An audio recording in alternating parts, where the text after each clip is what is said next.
Hola, bienvenidos una semana más al canal. Bueno, hoy voy a tratar el tema que os anuncié en el vídeo anterior y es que voy a leer un estudio que habla de un poco pues todo como, Dios mío, vaya manera de expresarme, de cómo lo sensorial afecta a lo que comemos, sobre todo pues a cuánto comemos, ¿no? E intuyo que también pues a lo que nos apetece comer. Me refiero con esto a que la cantidad que hay en nuestro plato, el envase, el color, la forma, la textura de los alimentos afecta, ¿no?, a cuánto comemos nosotros.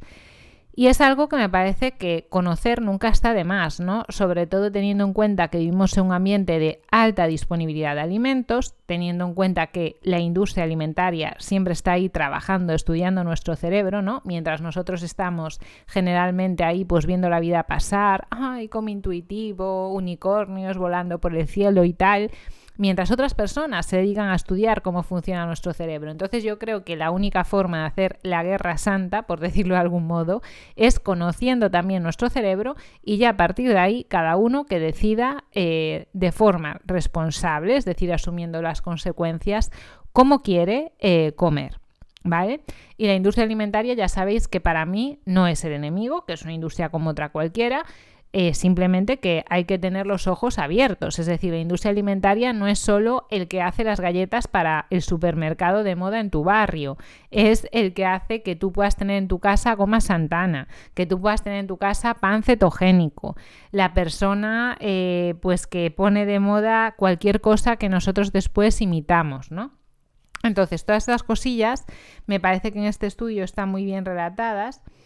Y lo que he hecho es resumir y traducir el estudio porque es larguísimo y si no sería el vídeo eterno, porque ya sabéis que yo me voy parando, ¿no?, para comentar las cosillas que me parecen así más interesantes, ¿no? Así que voy a empezar leyendo, parándome cuando lo crea necesario y comentando. Bien, dejaré, si me acuerdo, que espero que sí, el estudio original en la cajita de información para que las personas que lo quieran leer directamente lo puedan leer. La experiencia sensorial de comer es un determinante importante del control de la ingesta de alimentos, a menudo atribuida a la respuesta hedónica positiva asociada con ciertas señales sensoriales. Sin embargo, la palatabilidad es solo un aspecto de la experiencia sensorial. Las señales sensoriales basadas en la vista, el olfato, el gusto y la textura de un alimento están operativas antes, durante y después de un evento alimenticio. Bueno, esto creo que lo va a definir después, pero claro, que un alimento sea palatable, es decir, que para ti sea sabroso, que te gusta, que sea una experiencia que tú valores positivamente a nivel hedónico, es una parte que determina lo que tú vas a comer, no lo es todo. ¿Qué quiere decir con eso? Pues por ejemplo, yo qué sé, pues una hamburguesa con queso, pan y patatas. Puede ser puntuada como muy palatable por la mayor parte de la población, pero si tú piensas que esa comida o es sufrimiento animal, pues para ti ya no lo va a ser, porque a nivel cognitivo ya tienes un determinante. Pero es que aparte de eso, aunque un alimento sea valorado por ti mismo como más palatable que otro, como que te gusta más, ¿no?, que otro, pues imagínate que te gustan mucho las tostadas o un bollo del tipo que sea y te hacen una cata y tú pruebas los dos y dices, cata ciegas, a mí el que más me gusta es este. Si después ese alimento con ese mismo sabor se le cambia la forma que tiene, viene en un envase con más cantidad de alimento, con menos, se le cambia el aroma, todo eso va a influir. Es decir, que este estudio se refiere a manteniendo la palatabilidad. Que te den pues el mismo chocolate que a ti te gusta, con las onzas de una forma diferente, con un olor diferente. Todas esas cosas van a influir en que tú comas más o comas menos de ese alimento. Es decir, que va a aislar la palatabilidad como una variable dentro del análisis, ¿no? Consideramos el papel de las señales visuales y olfativas en la identificación de alimentos en el entorno cercano.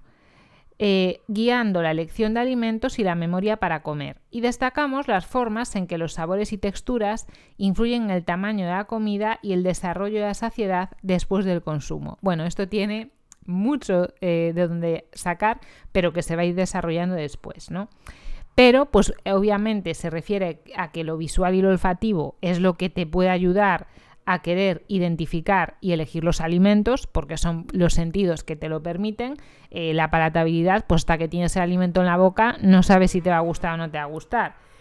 Y todo esto también tiene que ver con nuestra memoria, ¿no? Nosotros aprendemos, nuestro cerebro aprende lo que nos ha gustado alguna vez, lo que identificamos como un alimento, lo que no, etc. Y después todo va a estar relacionado, es decir, el tamaño que tenga un alimento, la textura que tenga, todo eso incluso va a contribuir a la experiencia del sabor.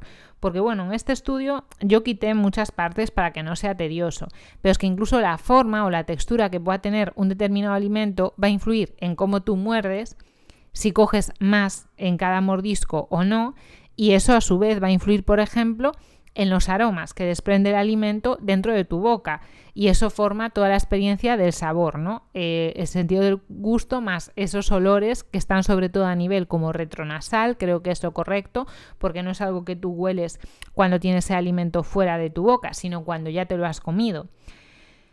Por eso yo siempre digo que no es buena opción decir, yo intuitivo, yo no cuento macros, no, es que hay que conocer, porque esos alimentos que se analizan de una forma tan cándida, poniéndote un bollo delante de tu cara y diciendo, esto es la persona que lo ha hecho y el que estuvo ordeñando las vacas para hacer la mantequilla y representa ese aroma de tu infancia. Bueno, todo eso afectivo, que cada uno lo puede interpretar como le dé la real gana, para eso son sus valoraciones subjetivas, está muy bien, pero es que hay cosas que son totalmente objetivas, que están 100% demostradas y que las personas que quieran tener una relación sana con la comida, viviendo un ambiente de alta disponibilidad de alimentos, teniendo en cuenta que eso es lo contrario a lo que nuestros genes esperan, pues tener estas cosas en mente creo que les puede ayudar, ¿no?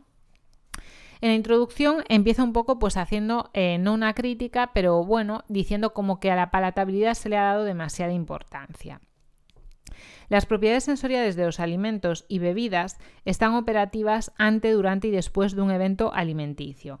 Nos dirigen hacia una fuente de alimentos, orientan las preferencias, la selección de las porciones y la experiencia de saciedad después del consumo, además de facilitar el aprendizaje dietético, que es un poco lo que yo hablaba. Que sí que es cierto que aquí quizás una mala traducción mía, pero la saciación, sobre todo, es decir, cuando tú cortas de comer esa comida, no la saciedad, que sería el tiempo, ¿no?, que estás entre una comida y otra saciado, tiene mucho que ver con todo esto sensorial. Obviamente, cuanto más cautive a tus sentidos lo que comes, más vas a querer seguir comiendo. Ha habido un aumento en nuestra comprensión de la importante influencia de las características sensoriales de los alimentos en el control de la ingesta de energía dentro y entre las comidas, y en su mayor parte la palatabilidad ha estado en el centro de este. La opinión de que las señales sensoriales presentes en el momento de comer, como la vista, el olfato y el sabor de un alimento, se pueden utilizar para promover el consumo excesivo cuando mejoran la palatabilidad, está bien establecida, después de que numerosos estudios de laboratorio hayan demostrado que las personas tienden a comer más alimentos que califican como más apetecibles. Esto, claro, siempre es como un argumento circular, ¿no? Como diciendo, obvio, o sea, necesitas un estudio científico que te diga que las personas van a comer los alimentos que resultan más apetecibles. Lo que pasa que esto realmente va un poco más allá, sería meternos en otro área distinta, pero hay muchos estudios que demuestran, sobre todo estudios con animales, porque es con los que se puede experimentar este tipo de cosas, que por ejemplo ante determinadas sustancias, que la gente siempre dice, como no puedes hablar de adicción a la comida o de dependencias y tal, pues bien que para prohibir la cocaína, para eso les valen los estudios con ratas, ¿no?, y los estudios de neuroimagen. Pues con la comida es igual, o sea, tú le das a una rata una solución de maltodextrina, de glucosa o algo así, y la rata va a estar comiendo y va a estar, aunque de eso dependa su vida, es decir, aunque le des una descarga eléctrica cuando ella le da una palanquita para que le salga glucosa, la rata es capaz de hacer eso hasta morir. Es decir, que estimula tanto nuestro sistema de recompensa el hecho de que un alimento nos guste que puede llevarnos a tener comportamientos autodestructivos. Y sinceramente, viviendo en una sociedad en que la mayor parte de la gente vive polimedicada por culpa de sus malos hábitos de vida, no entiendo que nos cueste tanto entender que comemos hasta que nos causamos enfermedades y vamos adaptando la sociedad a ello, porque nos hemos empeñado en normalizar comer movidos por esto afectivo sensorial, en vez de comer con lógica para no enfermarnos, aunque tengamos en cuenta el placer, pero no como motivo principal para dirigir nuestros hábitos alimentarios, ¿no? La palatabilidad de los alimentos se define como la evaluación hedónica positiva de las características sensoriales de los alimentos, que refleja el conocimiento previamente aprendido de que la calidad sensorial de un alimento es nutricional y seguro para comer, ¿no? Se refiere con esto a que obviamente si tú comes un alimento y te sienta mal y te da pues una diarrea o una vomitona, tú ese alimento ya lo vas a asociar a algo negativo, aunque te haya gustado.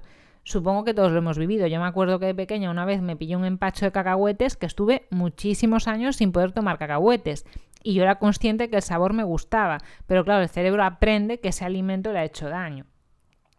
Sin embargo, la palatabilidad no es una característica estática de un alimento, y conceptos importantes como la saciedad sensorial específica y la aliestesia identifican cómo los cambios en la palatabilidad de las comidas en respuesta a la monotonía sensorial y estado de necesidad metabólica respectivamente pueden influir en la ingesta de alimentos. Todo el mundo sabe que no le sabe igual la primera galleta que la última. O sea, tú te puedes comer un paquete de galletas que te gusten y la palatabilidad, ¿no? Esa valoración subjetiva de la experiencia hedónica de comer galletas no es igual de la primera que de la última. Y esto de la saciedad sensorial específica es muy importante y muchas veces he puesto el ejemplo en el canal y lo sé de la caja de galletas Cuétara, que no sé si es conocida en todos los países.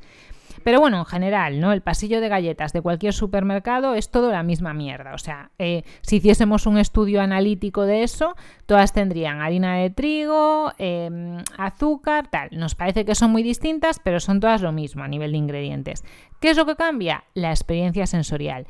Y esa variedad es un factor de riesgo para que tú quieras, para que tu cerebro quiera probarlo todo. Y la industria alimentaria lo sabe. Por eso muchas veces, incluso dentro de la misma marca, cuando hablemos también, por ejemplo, del tamaño, lo veremos. ¿Cuántas galletas que conocéis han sido diseñadas también en su versión mini?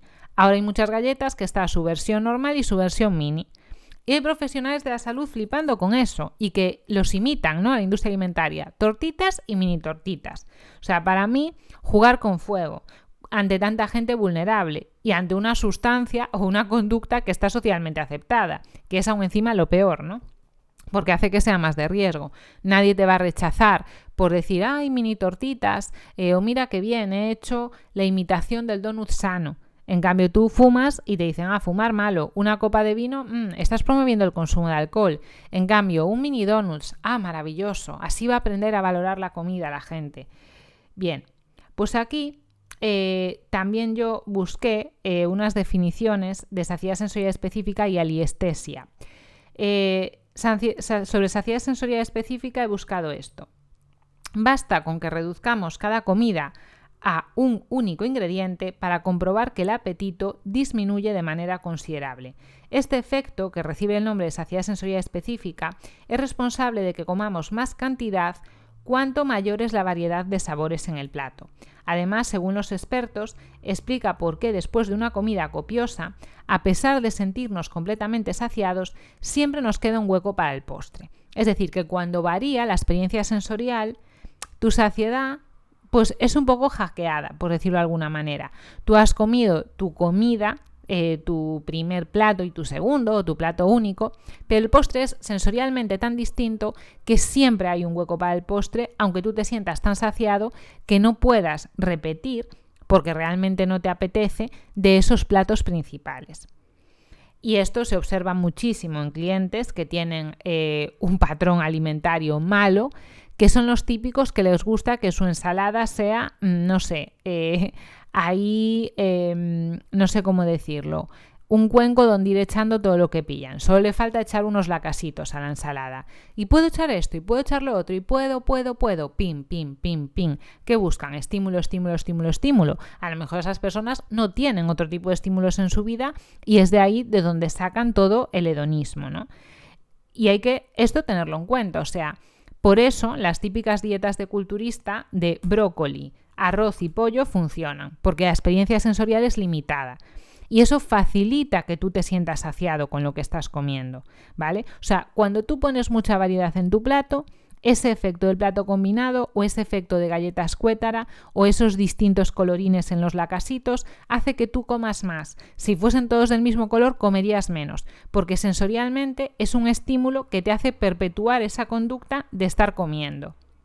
Entonces, aparte de contar con tus macros, con tus micros, con tu impacto metabólico, si te pasas por el arco del triunfo, que tienes sentidos y que eso influye en el momento de comer, a no ser que tú previamente, de una forma racional, te hayas pautado una dieta con gramos y digas, me voy a comer 10 gramos de lacasitos, tengan 7 colores o tengan 1, a no ser que lo hayas decidido previamente y estés cortando así, si tú dejas vía libre a tu cerebro, probablemente él te va a incitar a comer más cuanta más variedad haya en la mesa. Por eso, otra de las cosas que están en el top 5 de mis más odiados es el picoteo. Eso de empezar una comida, con 50 platitos pequeñitos en la mesa. No. Aquí cada uno en su plato come lo suyo y que desde el primer momento, ¿no? Si fuese mi restaurante nazi, ¿no?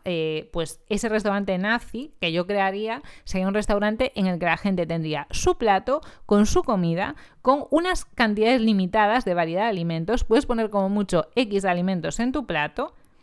Y esto no es la fiesta de la espuma. Tú aquí eliges lo que te vas a comer de cada plato y si quieres variar, pues hoy te comes brócoli, mañana te comes coliflor.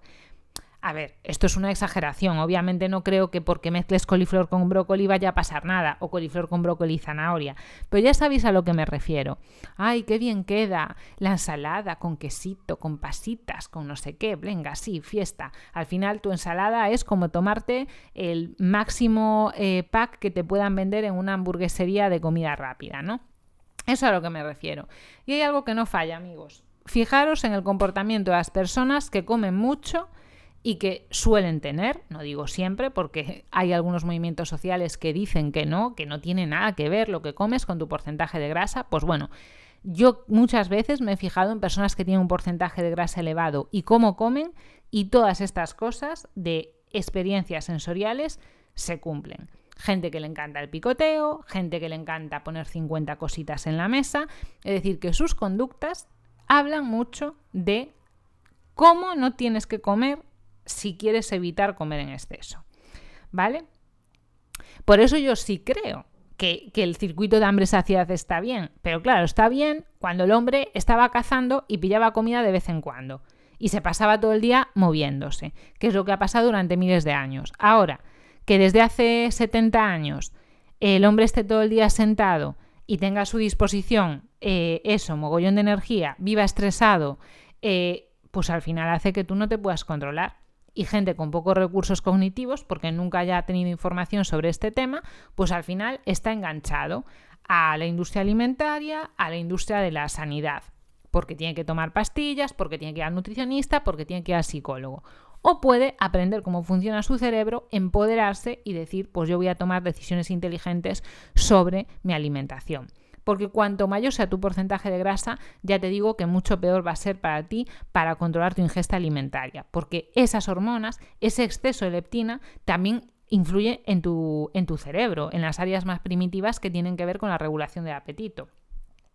¿Y qué es la aliestesia? Es un fenómeno por el cual se pasa de experimentar una sensación agradable, sabor agradable, a ingerir una primera cantidad de alimento o sustancia, al ingerir una primera cantidad de alimento o sustancia, a tener una sensación desagradable al llegar a ingerir una cantidad determinada de esta misma. tarda un tiempo en desarrollarse, ya que evoluciona a medida que el individuo va ingiriendo y se debe principalmente a la saciedad de los receptores del estómago. Hay otros significados de aliestesia. Aliestesia, en este caso, lo que quiere decir es simplemente eso, pasar de la sensación agradable a la sensación desagradable cuando estamos comiendo. Bueno, el gato quiere entrar, pero es que no le quiero dejar entrar para que no me revolucione aquí todo con el micro. A ver si se pone en otro sitio. Sin embargo, es importante considerar la experiencia sensorial de comer más allá de lo que significa la palatabilidad, porque las personas no siempre comen de la forma que la palatabilidad predeciría. Por ejemplo, una persona puede calificar el chocolate como más apetecible que un sándwich de atún, pero opta por comer el sándwich sabroso en lugar del chocolate dulce para el almuerzo porque es más apropiado en el contexto de una comida, aunque ambos proporcionan las calorías necesarias. Bueno, aquí vamos a obviar los términos como calorías, si tienen, pues si son más o menos apropiados. Está claro que el fin de este estudio es diferente y esto simplemente está hablando pues el nivel cognitivo, ¿no? Por ejemplo, si para mí mi imagen corporal es muy importante, que es el caso, porque tengo una propiocepción elevada de mi cuerpo y porque aunque no me guste sacarme fotos en pelotas y colgarlas en Instagram, me gusta sentirme bien en mi cuerpo, pues yo tengo un factor protector para comer mucho, porque no voy a querer hacer eso, porque va en contra de sentirme bien con mi imagen corporal. Entonces eso me protege, pero no todo el mundo va a tener eso. Entonces, ¿quién nos dice que no todas las personas que estudiamos nutrición de alguna forma empatizamos poco con el resto de humanos porque ya tenemos unos intereses en la nutrición que la mayor parte de personas no tiene, ¿no? Entonces esto habría que tenerlo en cuenta, que todas tus evaluaciones cognitivas sobre los alimentos van a influir en la toma de decisiones. Pero esto, amigos, sirve para todas las conductas. Yo no me voy a volver adicta al juego porque odio el juego. O sea, porque a mí desde pequeña cuando me decían ¿jugamos a las cartas? Me parecía un aburrimiento. Y porque a mí la competitividad y ganar a la oca o al parchís es que me parece absurdo. O sea, yo no me voy a aportar nada en eso, porque no es mi forma de ser así. Entonces, cuando hablamos de estas cosas y de factores de riesgo, nunca buscamos que sean comunes a toda la población, simplemente que tienen ese potencial ahí. Esto puede reflejar inconsistencias en el uso de las medidas tradicionales de palatabilidad de la escala de calificación que se basan en la introspección e interpretación personal, ¿no? Es decir, que la palatabilidad no vale porque influyen también otras cosas. Si bien la palatabilidad es sin duda un factor importante en la selección e ingesta de alimentos, es solo un aspecto de la experiencia sensorial. La revisión actual, que se refiere a este propio estudio, ¿no?, lleva la discusión sobre las influencias sensoriales en la ingesta de alimentos más allá de su influencia en el gusto y la palatabilidad, destacando los avances recientes en nuestra comprensión de cómo la experiencia sensorial de comer, a partir de la valoración visual, el olfato, el sabor y la textura de un alimento, pueden influir en el comportamiento alimentario e ingesta energética a corto plazo. Claro, también habría que ver cómo las cosas, que es un poco lo complicado, ¿no? Que la dieta es una variable muy difícil de medir, porque no solo afecta lo que tú comes en esa comida. Podríamos pensar que una persona, aunque las galletas te pongan ración recomendada 4 y tú te comas 10, dices, ya, pero es que yo me como 10 galletas, pero después no como nada hasta la hora de la comida. Bueno, igualmente mal, ¿no? Porque esas galletas no te aportan nutrientes, pero bueno, que quiero decir que no es solo lo que tú comes en ese momento, sino como lo que tú comes en ese momento, independientemente que sea más o menos, afecta a lo que vayas a comer después. Y normalmente cuando comes mal, comas más o menos, te suele dar apetito al poco tiempo y te suele generar tolerancia a ese tipo de sabores y que después la comida normal, que no es tan potente, te guste menos. Percepción sensorial y control de ingesta alimentaria. Señales preingestivas y postingestivas que se sabe influyen en algunos de los aspectos conductuales clave de la regulación de ingesta energética. Estos componentes incluyen la elección de alimentos, la cantidad que consumimos en una comida, que sería la saciación, y la supresión del hambre y la alimentación futura en el tiempo posterior a la comida, que sería la saciedad, ¿vale?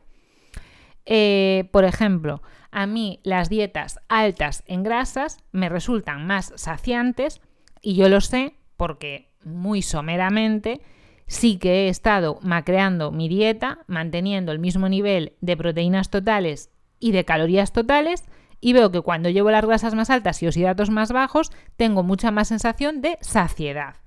Porque es algo que se va viendo a lo largo de todo el día, ¿no?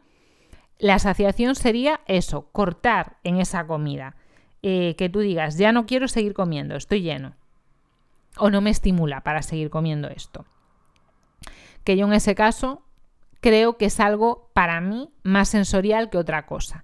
Es decir, si no como alimentos que me estimulen demasiado, en general no soy una persona que va a tender a comer muchísimo, sea un alimento graso o un alimento con más hidratos.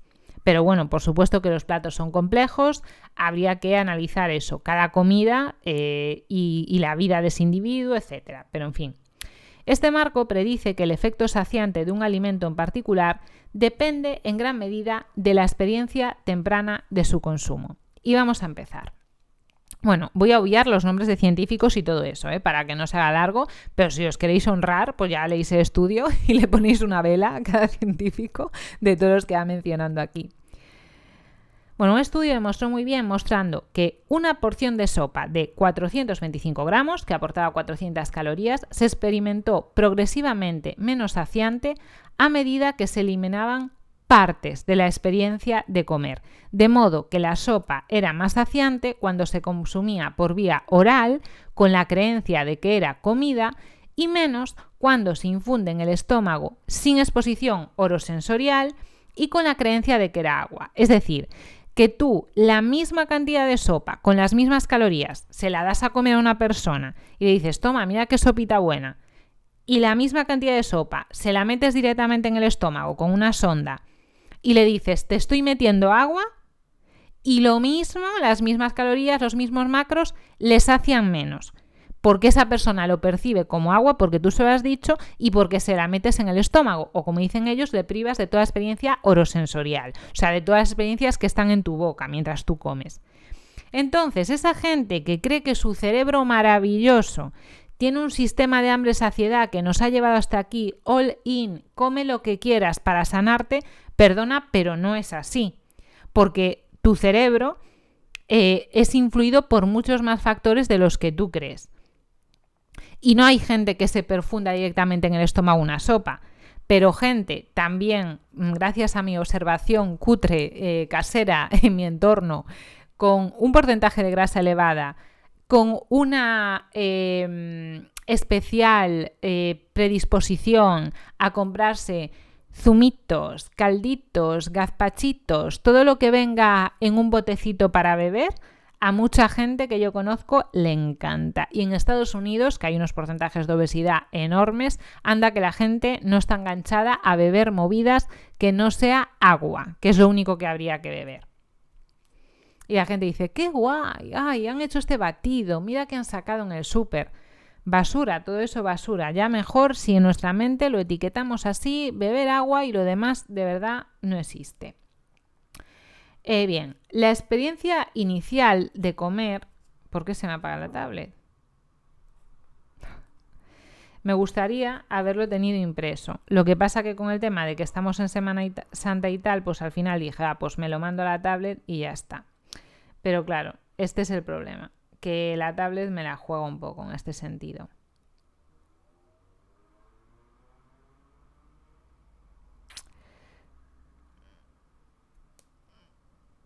Es que ahora no encuentro dónde me he quedado, Dios mío.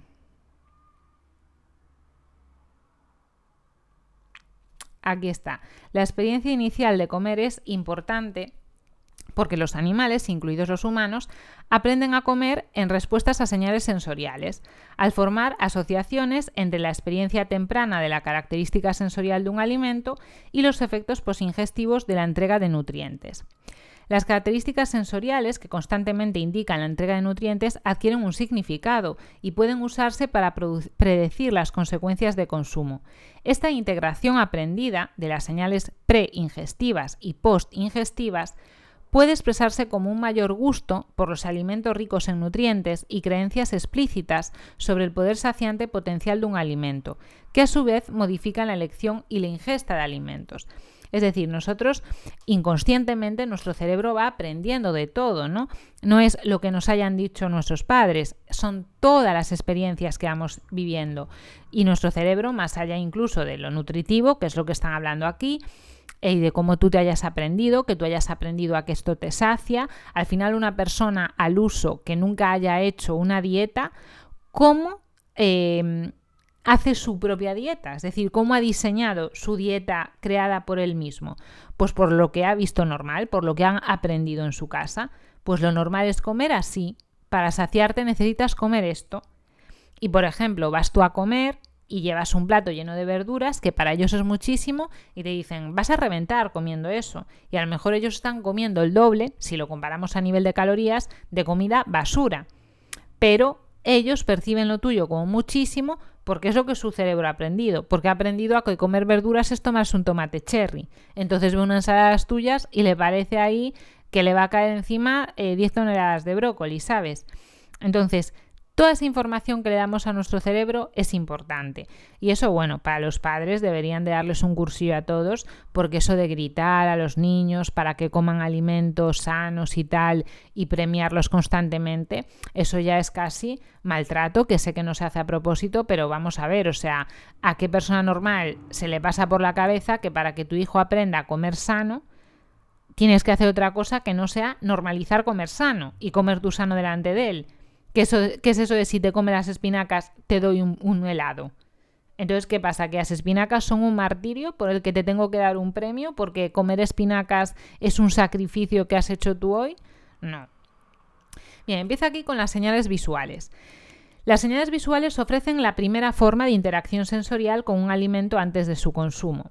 La visión de un alimento en las proximidades, atentos amigos, es suficiente para desencadenar el inicio de la comida.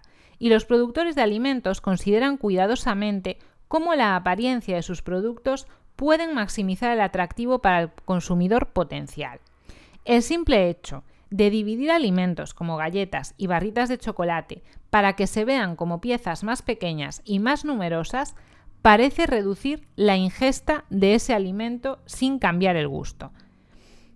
Eso sería algo que te ayudaría, digamos, a comer menos. Simplemente tenerlo dividido en trocitos más pequeños, ¿no? Yo en esto pienso que también habría que matizarlo, porque depende un poco de cómo coma la gente. Porque vamos a ver, yo he visto galletas que son tan pequeñitas que hay gente que no las come comiendo la galleta como se come una galleta normalmente, sino que las tira, por ejemplo, en un bol de leche. Entonces ahí ya no vale porque te revientas el paquete entero, ¿no? Pero bueno, en un principio parece ser que si tú divides en trozos más pequeños, comes menos. Y yo eso sí que le veo más sentido. Pues vamos, que si ahora hacen el Kinder Bueno más pequeño, que tú te comes uno más pequeño y que te quedarías pues igual que si te comes el grande. Simplemente pues porque ya te dan eso. A mí eso me pasa con los yogures, muchísimo. Si compro un bote de yogur de 500 gramos, hay dos opciones, o los 500 o los 150. A ver, me puedo esforzar y echarme 125 gramos en un bol, por supuesto, pero me tengo que esforzar. A mí me saldría natural o 500 o 250. En cambio, tú me das un vasito de yogur de 125 gramos, el típico que se vende en España, y me quedo más a gusto con arbusto. Y yo lo noto. Entonces, ese tipo de cosas que nosotros sentimos, las podemos utilizar para facilitarnos comer en una cantidad adecuada, ¿no? Este sesgo unitario podría reflejar un aumento en la cantidad percibida de alimento cuando se representan muchas partes pequeñas o simplemente una tasa de alimentación más lenta. Que claro, también eso tiene sentido. Si tú cada galletita la vas masticando, puede ser que acabes masticando más que si te comes una galleta grande. Y digamos que esto también en algún estudio de los que va a hablar aquí lo miden, cuántos mordiscos das en X unidad de tiempo, como que a lo mejor tú estés masticando igual la galleta pequeñita que la grande, sin darte cuenta. Entonces al final te acabes cansando más de comer la pequeñita. Yo eso lo observo mucho en los gatos, que los gatos, dependiendo de la comida que les eche, cambian mucho. Y no porque les guste más o menos, sino porque a veces hasta se aburren de comer y de estar masticando el pienso y lo dejan tirado. Por el contrario, que esto es justamente lo opuesto que acaba de explicar, la segmentación de un alimento en múltiples unidades más pequeñas puede promover la ingesta si esto aumenta la variedad sensorial percibida. Es decir, una cosa es que tú el mismo alimento lo hagas en trozos más pequeñitos, como tal, es decir, que tú, por ejemplo, en vez de una barra de pan de 100 gramos, pues hagas 4 trocitos de 25 gramos. O lo que yo os he dicho del yogur, que en vez de un yogur de 500 gramos, te compres 4 vasitos de 125 gramos. Por poner un ejemplo, que son las unidades que suele haber en España para comprar así directamente en el súper. Una cosa es eso y otra cosa es que te den algo que está dividido en muchas partes y que tú te vas a comer entero, ¿vale? O sea que yo, por ejemplo, te dé pues una tableta de chocolate en onzas muy pequeñitas o una chocolatina en onzas muy pequeñitas, pero que están unidas entre sí, que no están separadas, que tú estás cogiendo el alimento en la mano entero, partido en pequeñas unidades. Y ahora viene otra cosa súper importante. El tamaño de la vajilla utilizada es otra indicación visual propuesta para influir en el tamaño de la comida, con evidencia que indica que algunos adultos y niños seleccionan y consumen porciones más grandes cuando se les proporcionan platos, tazones, tazas o recipientes más grandes. Y como sabemos hoy en día, cómo se lleva eso de comer a lo grande, de que en los supermercados nos digan 3x2, el mayor paquete de palomitas, y cuando te vas comprando además los envases más grandes, a nivel económico ves que te cunde más, ¿no? Como hacen con los perfumes, pues igual pero con la comida. Una vez que el consumo está en marcha, los seres humanos continúan dependiendo de la información visual para determinar el tamaño de la comida. Unos investigadores encontraron que, este es un experimento muy famoso que se llama el experimento de la sopa interminable, que volver a llenar de manera encubierta un tazón de sopa durante su consumo llevó a los participantes a comer un 73% más de sopa que aquellos cuyo tazón no se llenó lentamente mientras comían. Es decir, voy a seguir para que tenga más sentido. A pesar de esta gran diferencia en la ingesta, los participantes se sintieron igualmente llenos y creyeron que habían consumido una cantidad similar de sopa, presumiblemente una que se ajustara a la cantidad que percibieran al salir del tazón. Es decir, que tú te fías por lo que tú estás viendo. Si tú no te das cuenta, con el método que hayan utilizado, que te están rellenando la sopa, tú pues más o menos dices, pues me habré comido lo que cabe en este tazón. Y si te hacen después que tú valores en una escala del 1 al 10 cómo de saciado estás, lo valora igual la persona que se ha comido solo el tazón a la que ha comido un 73% más porque lo han estado rellenado sin que se diese cuenta. Y esto se lo dedico a todos los que les encanta comer intuitivamente. Porque la intuición, tomar decisiones con pocos datos, no vale en un mundo en el que estás bombardeado de estímulos. Todo lo contrario, cuanto más conozcas, mejor, porque más vas a poder defenderte. Esto resaltará como heurísticas visuales, como la limpieza del plato y las señales de porciones pueden dirigir la ingesta de alimentos y anular la retroalimentación fisiológica durante el consumo. Es decir, que para ti termina el plato cuando lo ves vacío, no por cómo tú te sientas. Y otra cosa que hay, antes de seguir con esto, es que hoy en día también se habla mucho de lo que es todo el tema del comer con mindfulness y en estar presente y tal. A mí eso me parecería lo ideal. O sea, lo ideal me parecería poder estar súper presente en este momento. Lo que pasa es que no lo veo tan factible. ¿En qué sentido? En que ¿cuántas personas hay que por lo que sea en el momento de su vida en el que están, estudian, trabajan, tienen 2 trabajos en extremos opuestos, tienen preocupaciones económicas, tienen que cuidar a un familiar enfermo, que si la pandemia, que si pitos y flautas? Tienes muchos factores estresores hoy en día. Entonces, poder prestar tu atención plena en lo que estás haciendo, ya digo que me parece lo ideal en todos sentidos. Pero al final, lo que yo creo que podemos manejar sobre todo es lo que hacemos de una forma más tangible. Y yo esto lo aplico a todo. Por ejemplo, yo no siempre que estoy haciendo yoga estoy pensando en mi práctica y 100% ahí levitando. No. Hay momentos que se me va, pero vuelvo, porque sé que mi práctica de yoga, parte del ejercicio consiste en volver a la colchoneta con mi mente, en intentar sentir mi cuerpo, mi respiración, estar ahí. Si 100 veces me voy a mis pensamientos, 100 veces vuelvo a mi práctica. Pues con la comida también hay que tener algo similar, ¿no?, a esa colchoneta de yoga. Y para mí es tener pues todos estos elementos protectores, como tú echarte en el plato solo lo que te quieras comer y no más, y no tener delante de ti una fuente. Y esa costumbre de si quieres repetir como si fueses a echar al campo 10 horas, en vez de estar sentado en tu casa el domingo viendo Netflix, pues habría que eliminarla completamente. Cocinar para lo que se necesite ese día o cocinar y guardar en tuppers para otros días. No abrir un paquete de galletas y dejarlo encima de la mesa o un paquete de frutos secos. No, te coges con tu mano o con una medida casera o pesado la cantidad que necesitas. Porque no te puedes fiar en un ambiente hiperestimulante de lo que tú crees que necesitas. Porque además acabarás comiendo más de alimentos que precisamente lo que te van a causar es una inflamación en el organismo y te van a dificultar que tengas el apetito regulado. Porque tú, por palatabilidad y por información sensorial, no vas a acabar comiendo mucho brócoli, no. Vas a acabar comiendo alimentos malsanos que van a quitarle el sitio a los saludables y cada vez vas a tener peor tu organismo y vas a tomar peores decisiones sobre lo que comes. Bien, seguimos.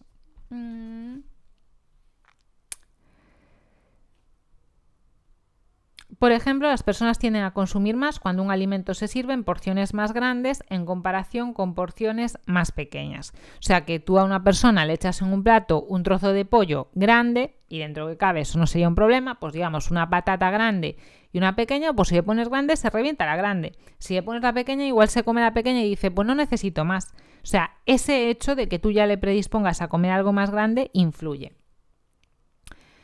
Curiosamente, esto todavía sucede cuando las señales visuales durante el consumo se eliminan con una venda en los ojos. O sea, flipar hasta qué punto influye. Que a lo mejor a ti te han enseñado la patata y después te vendan los ojos y aunque tú no la veas, si has visto más, si tu cerebro ha pillado que tienes ahí delante una patata grande, va a querer la patata grande.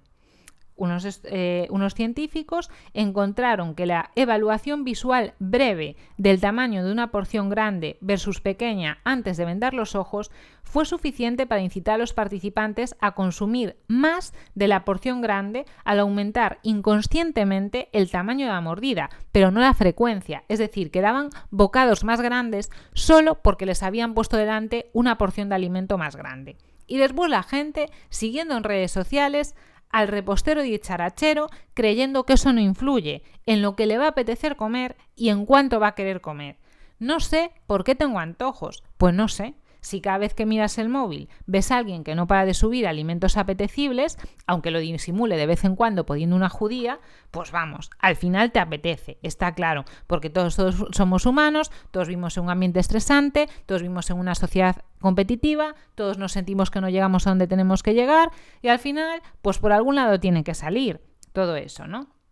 En este caso, el tamaño de ración inicial actúa como una referencia visual de cuál es la cantidad adecuada para comer. Esto sugiere que la reducción del tamaño de la porción predeterminada de alimentos y bebidas podría reducir la ingesta de energía, ¿no? Claro, pero este estudio no es para a ver si tenemos suerte y la industria alimentaria piensa en nosotros. No, este estudio también sirve para que nosotros tengamos en cuenta qué es lo que nos va mejor, ¿no?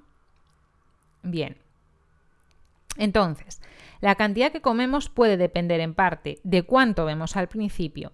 Sin embargo, las personas no siempre consumen en exceso de forma pasiva en respuesta a las señales visuales de la porción. Algunos elementos de la selección de alimentos son mucho más activos y se basan en las experiencias previas. Los investigadores han demostrado que los aspectos de la apariencia de un alimento se utilizan para evaluar cómo llenará un alimento antes de consumirlo. Por ejemplo, se consideró que el pan integral era más saciante que el pan blanco. Los investigadores han comenzado a cuantificar estas creencias, encontrando que las expectativas de saciedad se activan al evaluar visualmente un alimento o comida, con señales como el volumen percibido y la variedad que impulsan estas estimaciones, particularmente cuando los alimentos son más familiares, que es un poco lo que yo decía antes, lo que te has acostumbrado, lo que tú has normalizado, tu expectativa de lo que vas a necesitar para saciarte. Eso que ponen algunas personas de ¡ay, qué triunfo cuando mi cliente deja comida en el plato! Tu cliente tiene muchas cosas que hacer. Tiene que levantarse temprano para trabajar, tiene que pagar facturas, tiene que criar a tus hijos. A lo mejor es mejor que se ponga en el plato pues lo que necesita y punto. Y lo que le sobra, pues que lo guarde en su nevera. Que pesar 150 gramos o 200 gramos de patata te lleva un segundo. Y económicamente a tu cerebro le cuesta cero. Es importante destacar que estas creencias afectan las decisiones sobre las porciones y la ingesta de energía, ya que las personas tienden a elegir y consumir porciones más grandes de alimentos que se espera que sean menos saciantes, independientemente de cuánto les guste. Es decir, que te guste más o menos un alimento, si tú piensas que no sacia, pues te vas a comer más. Por eso también todas las personas que tienen esa obsesión con comer verduras y verduras, normalmente porque llevan dietas deficitarias, para mí también tendrían que mirarse un poco. Porque, a ver, la fibra es buena, no digo que consumir verduras sea malo, pero macho, tener que llevar ahí una barriga de embarazada, a mí me ha pasado alguna vez de comerme una coliflor entera, y no por los gases, porque la verdad que yo no suelo padecer mucho de gases, pero es que ser claro, como una boa se come un elefante, pues yo igual. Y con unos malestares, ¿por qué? Porque digo, la coliflor es sana, no engorda, pues me la como toda porque me gusta. No, o sea, al final eso también es trabajo para tu aparato digestivo. Entonces, a veces, en tu mente, decir, mira, me voy a comer esta cantidad y ya ser la que te pones en el plato, ayuda mucho. Bueno, para mí la verdad es que a diferencia entre el pan integral y el pan blanco que tiene a mí, para mí ya sabéis que el pan en general es una basura y me da igual que sea integral, blanco, de masa madre, que te lo haya hecho el panadero campeón del mundo, lo que sea. A mí el pan no me parece un alimento que se merezca tanta importancia como se le da. Más allá del tamaño de la comida, la valoración visual de los alimentos también puede influir en el desarrollo de la saciedad en el tiempo posterior al consumo a través de la memoria de una ingesta reciente. Usando un tazón de sopa de relleno similar al descrito previamente, o sea, el experimento de la sopa esta interminable, variaron sistemáticamente la percepción y la realidad, mediante la manipulación encubierta de la cantidad de sopa que se agregó y se quitó del tazón durante la comida. Y descubrieron que las personas que habían visto la porción más grande recordaban haber comido más y constantemente sentían menos hambre independientemente de la porción fija que realmente habían comido. O sea, mirad si nuestros sentidos nos engañan, ¿no? Lo de ojos que nos ven, corazón que nos siente. Pues mira hasta qué punto que si tú crees que has comido X cantidad, independientemente de lo que hayas comido, lo que más pesa en tus propias sensaciones físicas es lo que crees que has comido, no lo que has comido. Este efecto de apetito fue más fuerte a los 120 y 180 minutos después del consumo, lo que indica que más allá de cierto tiempo, la experiencia de saciedad fue influenciada más por lo que la persona vio y recordó haber comido y menos por lo que realmente comió. Es decir, estamos hablando de periodos de hasta 180 minutos en los que la persona se siente más saciada por lo que cree haber comido que por lo que realmente ha comido. O sea, por eso me parece súper importante manejar este tipo de información. La percepción de una persona de un evento alimenticio puede moldear el efecto saciante real de los nutrientes consumidos a lo largo del tiempo, modificando no solo la experiencia de saciedad, sino también las respuestas gastrointestinales. Es decir, que ya no es solo lo que tú percibas como que estás saciado, sino que tu propia respuesta gastrointestinal es distinta. Por eso, muchas veces yo creo que la gente cuando empieza una dieta, es que me pesa un poco la tablet para tenerlo así, la gente cuando empieza una dieta, cualquier dieta al principio, es que yo voy a hacer la dieta cetogénica porque dicen que es súper saciante, tal, no sé qué. Al principio es que solo con lo que tienen en su mente, esa motivación de decir que están tan saciados, ya se sacian solo de pensarlo. El tema es que, claro, que eso no es consistente en el tiempo. Y menos cuando hace las cosas mal. Y me refiero mal en que yo no digo que la dieta cetogénica no sea saciante, pero si haces dieta cetogénica de lunes a viernes y el sábado te vas a comer paella y croquetas de tu madre porque te has hecho con amor, pues bueno, por las rutas metabólicas, adiós, ¿sabes? Lo que has generado hasta ese momento. Entonces hay que ser coherentes y que lo que tú crees tiene un efecto sobre todo pues a corto y a medio plazo, pero a largo plazo, que es lo que necesita una persona que quiere perder grasa, tiene que tener una estrategia nutricional correcta que a nivel metabólico le funcione. En general, las señales visuales de alimentos son un determinante importante de la selección y la ingesta de alimentos más allá de simplemente iniciar una comida.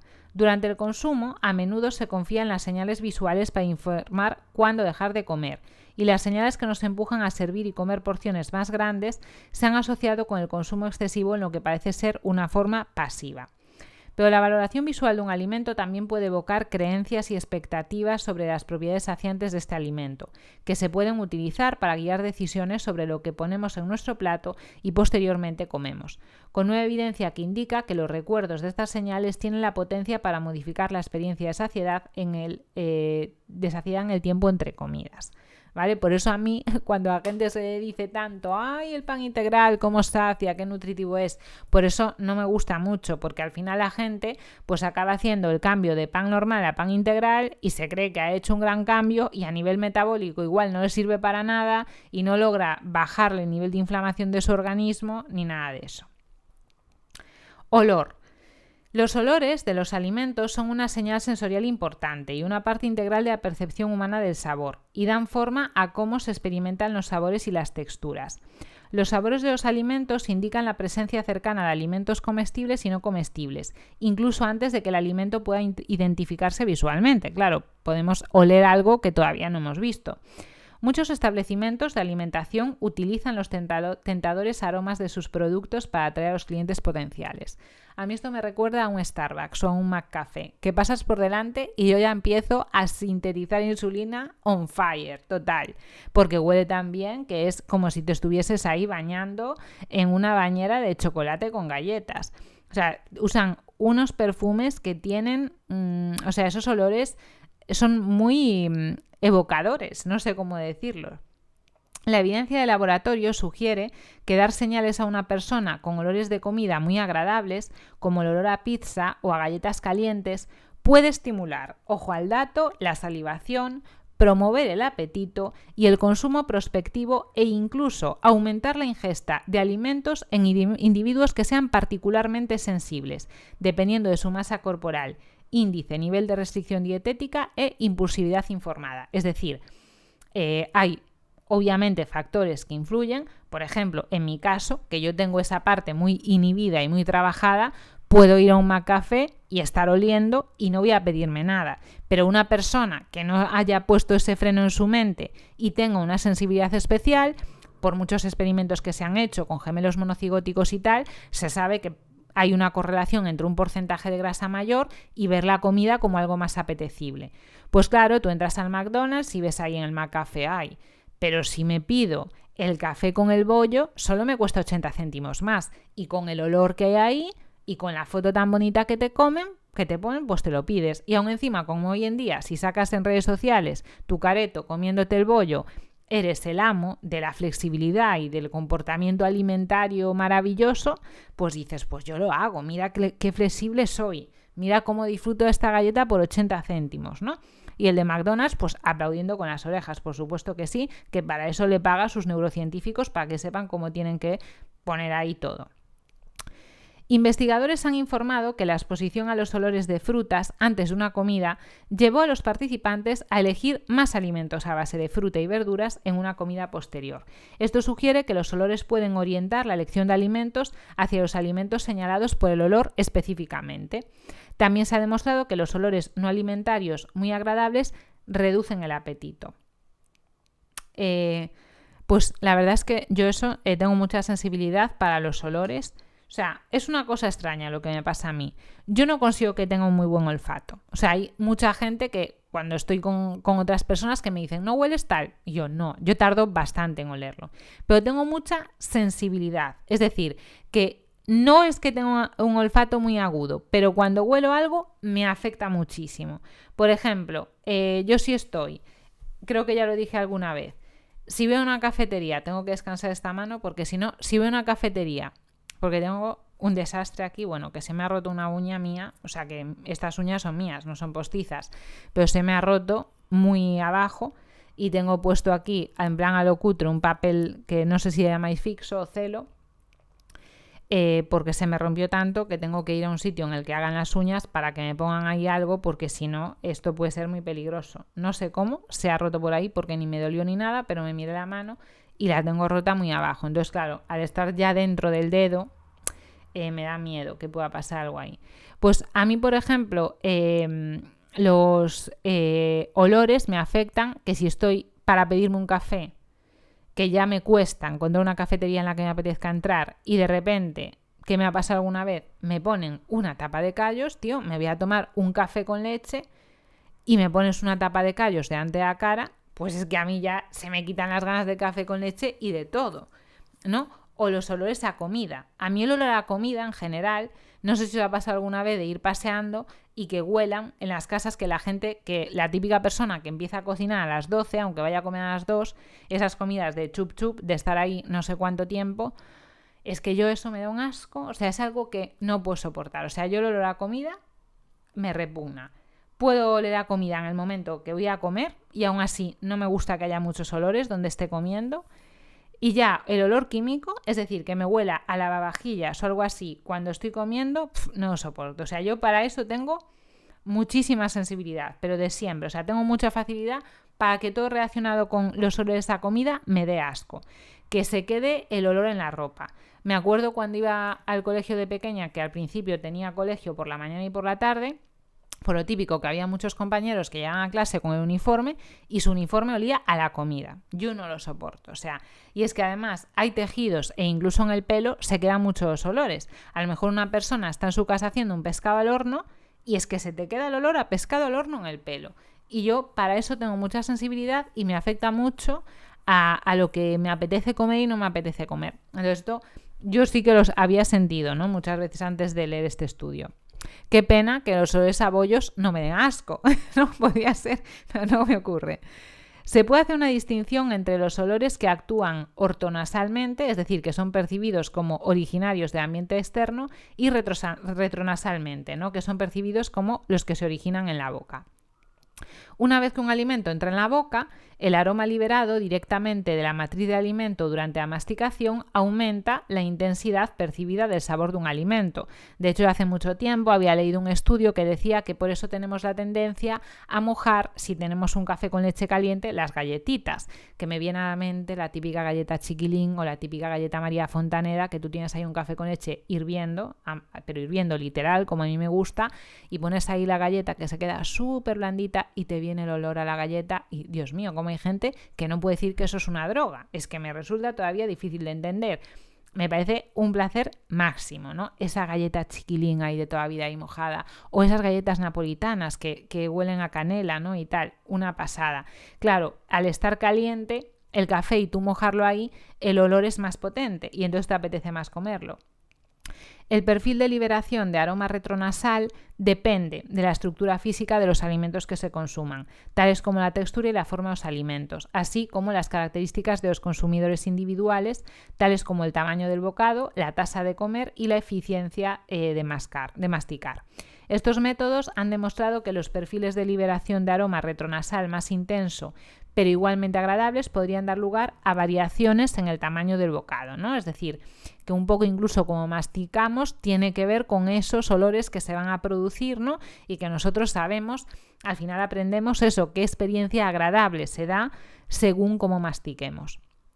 Según la evidencia descrita anteriormente, parece probable que el papel funcional del olor en la regulación a corto plazo de la ingesta de alimentos radique en la detección de alimentos y la dirección de elección, y menos en el desarrollo y el mantenimiento de la saciedad y saciedad, saciación y saciedad. La exposición al olor retronasal parece tener un efecto pequeño e inconsistente sobre la saciedad y la ingesta de alimentos ad libitum, mientras que los olores ambientales podrían usarse para crear apetitos sensoriales específicos por alimentos más saludables. O sea, en el estudio siempre está enfocado en plan bien, ¿no? En plan, bueno, ya que sabemos esto, pues vamos a hacer que la gente coma más sano. Yo esto incluso he visto en reportajes como pues exactamente el mismo café, o sea, tú pones 2 máquinas de café que hagan el mismo café y ponen un olor ambiental en una zona determinada, por ejemplo, que huele a café recién molido, y la gente lo va a comer allí, la va a tomar allí, aunque sea más caro y sea exactamente el mismo café. Por eso digo que nos podemos fiar de nuestros sentidos hasta cierto punto, ¿no? Pero bueno, como vemos, el olor no tiene mucho que ver, a lo mejor en la cantidad que comemos, no tiene que ver en la saciedad que comemos, pero sí que nos ayuda a identificar dónde están esos alimentos y nos hace elegirlos, sobre todo. En esas fases previas a comer es en lo que más influye. Gusto. Tanto la visión como el olfato pueden usarse para identificar alimentos comestibles en el entorno cercano, pero el gusto es un sentido proximal que requiere el contacto directo con los estímulos gustativos en la lengua para determinar la calidad nutricional de los alimentos ingeridos. Se cree que los sabores básicos, que son dulce, salado, amargo, agrio y umami, señala la comida rica en nutrientes, donde el sabor dulce indica carbohidratos, particularmente monosacáridos y disacáridos, y sabores salados y sabrosos asociados con electrolitos y proteínas, mientras que el agrio y el amargo pueden indicar frutas o alimentos inmaduros que pueden ser dañinos cuando se ingieren. Los bebés muestran una preferencia temprana por los sabores dulces y salados y una aversión a lo amargo y ácido. Aunque tanto los adultos como los niños pueden aprender a gustarle los alimentos de sabor amargo y ácido, como adultos, la mayor parte de nuestra ingesta energética todavía proviene de fuentes de alimentos que pueden describirse como dulces o salados, mientras que tienen poca energía o provienen, es decir, que la mayor parte de nuestra ingesta energética viene de alimentos que son o dulces o salados y muy poquito viene de alimentos que describamos como amargos y agrios. Lo que destaca la estrecha asociación entre nuestra preferencia general de sabor, la elección de alimentos y la ingesta. De hecho, pequeños cambios en el sabor de un alimento pueden tener efectos relativamente importantes sobre el apetito y la ingesta de alimentos cuando afectan a la palatabilidad. Por ejemplo, las personas comen más de un alimento que antes era insípido si se prepara para que tenga un sabor más agradable, agregando dulzura, sal o hierbas y especias. Como era de esperar, esto depende en gran medida de las preferencias personales de un individuo por estos gustos. Las personas que informaron un mayor gusto por los alimentos dulces en comparación con los salados comieron más arroz dulce en comparación con una versión salada. Lo contrario fue cierto para aquellos que informaron un mayor gusto por los alimentos salados, mientras que las personas que no tenían una preferencia clara consumieron una cantidad similar de ambos platos.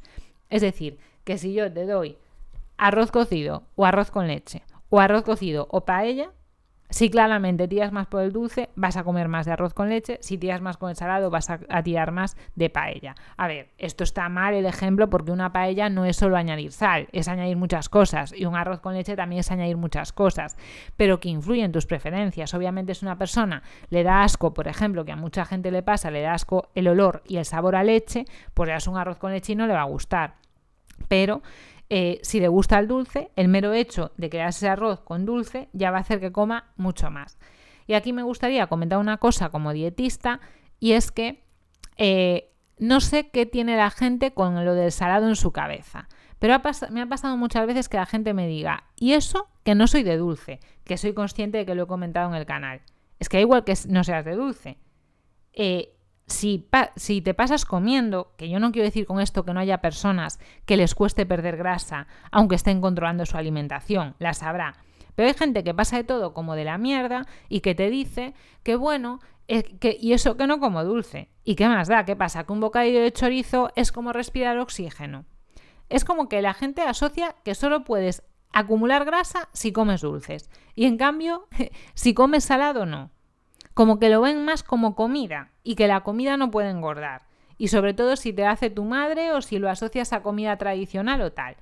Por eso creo que es importante entender que la palatabilidad va más allá de eso. Que todas estas cosas sensoriales influyen, que la palatabilidad es algo subjetivo y que el mero hecho de que a ti te guste eso ya va a hacer que comas más de eso. O sea, tampoco hay que darle muchas vueltas y categorizarlo, ¿no? Y hay que aprender, que aquí ya lo dice, a que te gusten los sabores ácidos y amargos. Se puede aprender, pero si tú... a mí me pasa muchas veces cuando pruebo el yogur de alguien de mi entorno que veo que le echa sacarina y digo, ¿pero para qué echas sacarina a eso? Si ese yogur está súper dulce. Porque hay yogures que no tienen nada de acidez. Porque la gente está enganchada porque ya ha desaprendido, si es que ha aprendido alguna vez en su vida, a que le gusten el dulce. Porque comprar alimentos en plan, la típica persona muy típico de mujeres de me compro el yogur desnatado, edulcorado de Mercadona, es una basura. Eso afecta sobre todo a tu microbiota, le afectan esos aditivos. Hay que comer los alimentos como son. Y si un alimento es agrio o es ácido, tienes que aprender a que te guste. ¿Y cómo? Pues tomándolo poco a poco, exponiéndote a él y dejando de echarle basuras. Aunque tú digas, pues le echo miel, que no es tan malo. No, come miel si tú crees que la miel te va a aportar algo, que tú necesitas tomar esa miel, que no digo que no tenga fitoquímicos y que no sea buena. O dátil porque te quieres comer un dátil. Pero en el momento en que lo utilizas como endulzante ya es totalmente distinto. Tú no estás tomando ese alimento por los nutrientes, estás tomándolo para que te endulce, para que no sé qué. Y eso tiene efectos en tu conducta alimentaria, porque sigues comiendo como motivación principal por motivaciones infantiles, afectivos sensoriales, como porque me gusta. Si tú te dejas guiar por tu hedonismo, no puedes decir que, es que el sistema hambre-saciedad, no, porque eso no es tu sistema hambre-saciedad, eso es tu hedonismo. Y que eso es muchísimo más complejo, porque depende de cómo estés de estresado, depende de tal, va a afectar mucho más a tu alimentación. El nivel óptimo o preferido de un sabor varía ampliamente de una persona a otra y probablemente se debe a la experiencia dietética y la prevalencia de ese sabor en el entorno alimentario de una persona, que esto es una realidad como un templo. Lo que se dice siempre de a ti te gusta tal plato como lo ha hecho tu madre, ¿no? Eso me parece súper llamativo. Siempre me ha llamado mucho la atención que a cada uno nos gusten las cosas como lo hemos comido siempre. Como que es una forma muy fácil de ver que a ti te gusta lo que te han enseñado a comer. Y que eso tiene una cosa buena. Mira, igual que se aprende una cosa, se aprende a otra. Ahí cuando te pones en plan, sí, I can do it, pues vas y dices, mira, pues igual que he aprendido esto, aprendo a lo otro. ¿Por qué no, no? Por ejemplo, en Galicia la tortilla normalmente, que le llaman tortilla de Betanzos, se hace muy poco cuajada, en plan que se ve el huevo muy líquido, no blanco, pero se ve el huevo casi líquido, ¿no? Cuando rompes la tortilla. En cambio, en otros sitios se come súper seca. Pues a mí la tortilla seca me da asco porque me sabe a patata y en cambio yo veo ese huevo así y me encanta, porque es como siempre he visto comer. Y hay gente que le pasa al revés. Ve un huevo así medio crudo y dice, qué asco. Y en cambio esa tortilla con más sabor a patata sí le gusta, ¿no? Y estoy segura de que es por nuestras experiencias. No es tanto porque realmente a lo mejor no nos pudiese gustar otra cosa. A mí, por ejemplo, de pequeña, que estaba muchas veces en casa de mi abuela de Coruña, pues ellos tenían mermelada de naranja amarga. Y aunque es cierto que era mermelada que llevaba azúcar, sí que tenía ese toque de amargo, ciertamente, la típica mermelada de toda la vida de la vieja fábrica, ¿no? Y me encantaba eso. Y mis tíos tenían unas galletas que llevaban como pasas o ciruelas y era como que como yo estaba mucho tiempo allí, me apetecía comer eso porque yo veía que lo comían los mayores. Y me apetecían ese tipo de alimentos que a lo mejor no era el típico sabor que le gustaba a un niño. Entonces yo creo que esas cosas hay que tenerlas en cuenta porque normalmente lo hacemos muy mal. Decimos la mesa de los niños y ponemos a los niños a comer solos en una mesa comiendo basura. O sea, está el mayor comiéndose su pescado al horno, su pedazo de marisco en una boda y al niño una varita de merluza, que es un alimento ultraprocesado frito. No, es que no sé. Parece que ya en vez de ponerlo en esa mesa se le puede poner ahí a hacer trabajos forzados o algo así. O sea, ese maltrato de ya identificar comer solo y comer distinto en vez de comer con el resto del mundo. Yo me acuerdo que cuando era pequeña a mí mis padres me quitaban las espinas del pescado, por supuesto, o me ayudaban a partir algunos alimentos o tal. pero que esa experiencia de que te den un pistacho y tengas que quitarle la cáscara, de que hay frutas que manchan las manos, de que hay pescados que tienen espinas y hay que apartarlos, hay que vivirlo, porque si no te vuelves cada vez más maniático y cada vez buscas alimentos que sean más procesados porque ya no has aprendido que comer eso es normal, porque estás totalmente distanciado de ese tipo de alimentos, ¿no?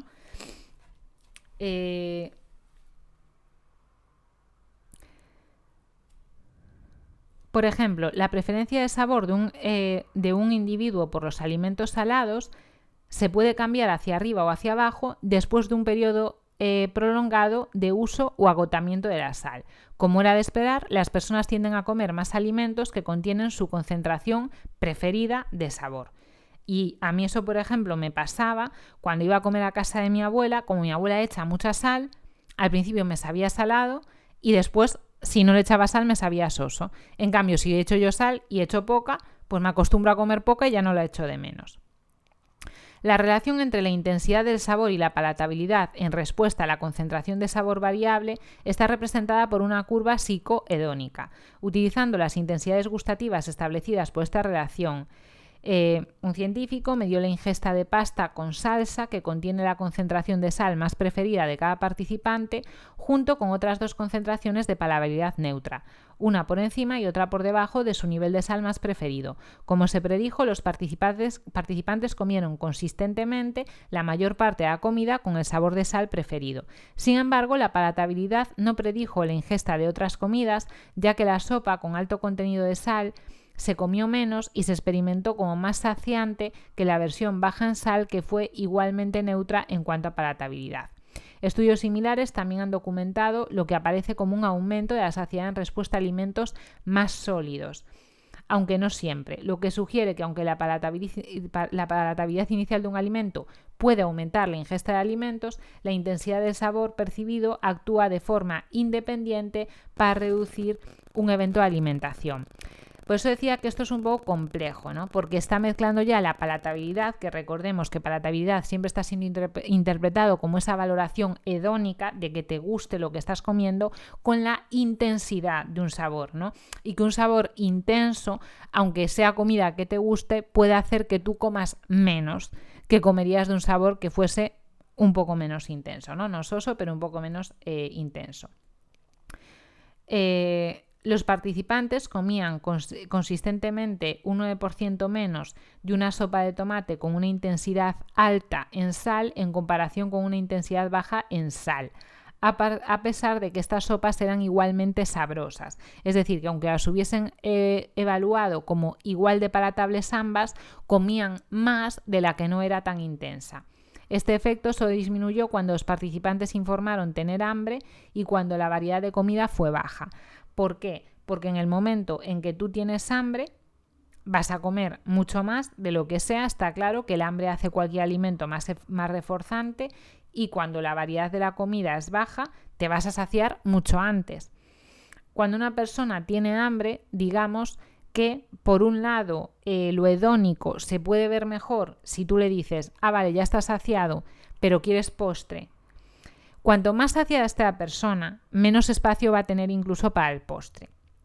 Lo que pasa que depende de otros factores, como por ejemplo eso, la cognición. Si una persona dice siempre hay sitio para el postre, un día es un día, pues lo pedirá. Si una persona tiene intención de cambiar de hábitos, para mí, una de las cosas que más le va a ayudar, ya estando predispuesto al cambio de hábitos, es comer hasta saciarse de alimentos nutritivos.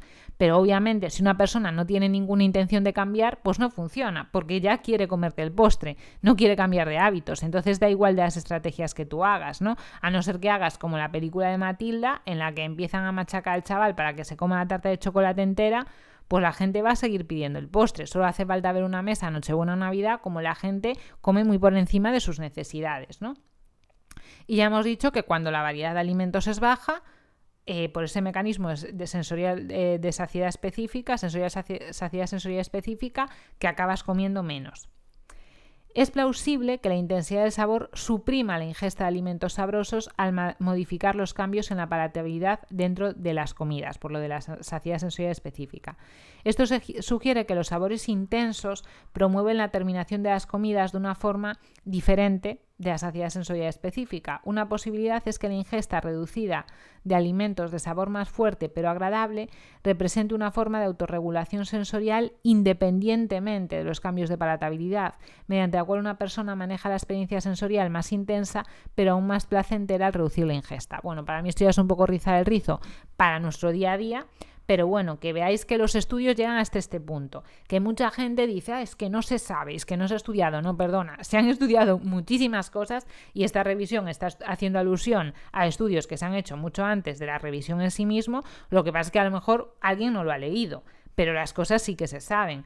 La activación del circuito de recompensa por la comida palatable se sabe hace 1000 años. Otra cosa es que la gente quiera mirar por otro lado, pero saber se sabe. Que a la gente se le trate su alcoholismo prohibiendo de beber alcohol y en cambio a los adictos a la comida se les obliga a comer cinco veces al día pan, es algo que yo no me puedo explicar. No sé si es por maldad o por qué, pero son cosas que se siguen haciendo muchas veces a día de hoy. Una posibilidad alternativa, ay no, por Dios.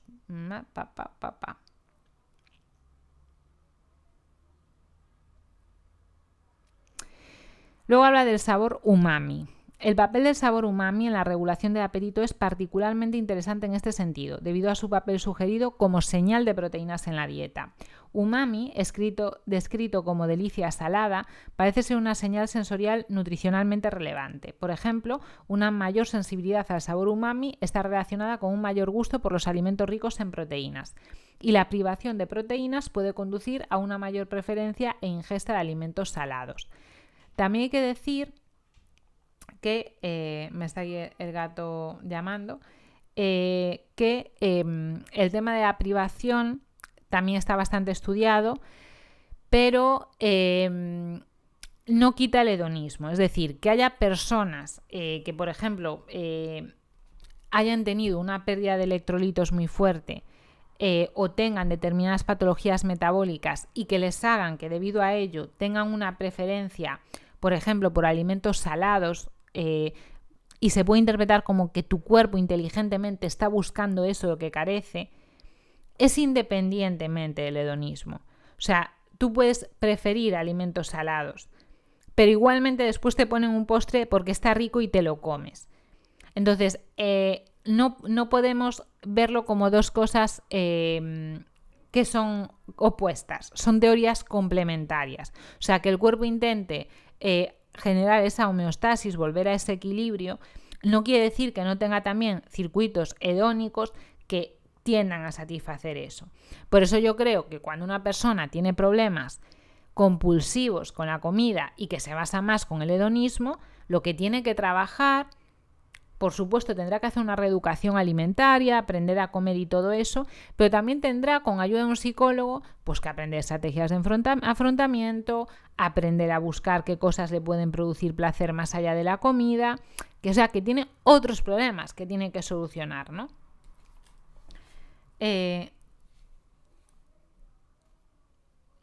Otra forma en que las señales gustativas pueden influir en la ingesta de energía es a través de su aplicación a alimentos de bajo contenido energético. El efecto de los edulcorantes bajos en calorías sobre el apetito y la ingesta de energía ha recibido atención de investigación debido a su capacidad para ofrecer un sabor dulce al tiempo que reduce la energía proporcionada por el azúcar en muchos alimentos y bebidas dulce parcial o totalmente, o sea que cambien el azúcar y pongan edulcorante.